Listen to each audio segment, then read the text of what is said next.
৭ বছরের দুরন্ত মুসা বাবা মা দাদা আর দাদির সঙ্গে থাকতো রাজধানীর বনশ্রী এলাকায়। তবে সেই মুসা এখন মৃত্যুর সঙ্গে পাঞ্জা লড়ছেন ঢাকা মেডিকেল কলেজ হাসপাতালের বার্ন ইউনিটের আইসিইউতে।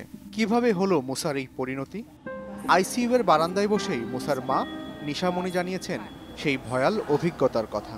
বাবাকে বলতেছিল যে বাবা আমি আইসক্রিম খাবো, তুমি আমাকে এনে দাও। তো বাবা বলতেছে আচ্ছা ঠিক আছে তুমি নিচে চলো, তোমাকে আইসক্রিম কিনে দিব, তুমি আইসা পড়ো। তো ওর দাদিও ওর বাবার ভাত নিয়ে যাবে, তো পানির বোতল নিয়ে নিচে নামতেছিল যে একসাথে নাতিকে নিয়ে আইসক্রিম নিয়ে পানির বোতলটা দিয়ে ওর বাবাকে বিদায় দিয়ে উপরে উঠবে। কোনো গোলমালের আওয়াজ পাওয়াতেই আমার শাশুড়ি এবং আমার বাচ্চাটা দুইজনে উপরের দিকে চলে আসতেছিল।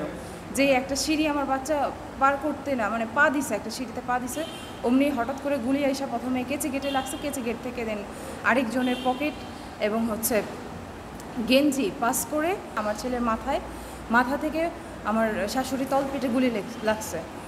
তো আমার ছেলের গুলি লাগার সাথে সাথেই ছেলেটা পড়ে গেছে, চিৎকারও দিতে পারেনি।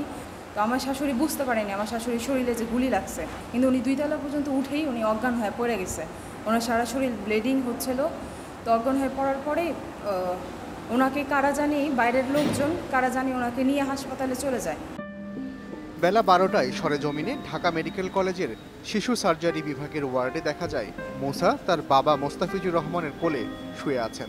তবে কিছুক্ষণের মধ্যেই মুসার অবস্থার অবনতি হলে শুরু হয় স্বজনদের ছুটোছুটি।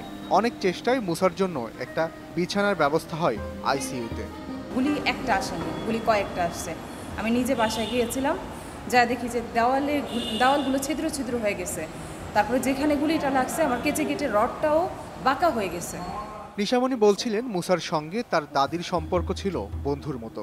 নাতির জন্য প্রিয় খাবার বানানো থেকে শুরু করে খেলা করা সবই যেন ছিল মায়া ইসলামের প্রিয় কাজ। রিমোট নিয়ে দুইজনে খুব ঝগড়া হতো, রিমোট কে ও ওকে দিবে না, ও ওকে দিবে না। নিজ বাড়িতে গুলিবিদ্ধ হয়ে শাশুড়ির মৃত্যু আর একমাত্র সন্তান মৃত্যুশয্যায়, এমন পরিস্থিতিতে হতবাক নিশামণি। একটা বাচ্চা যদি বাড়িতে সেফ না থাকে আসলে তাহলে বাচ্চাটা কোথায় সেফ থাকবে?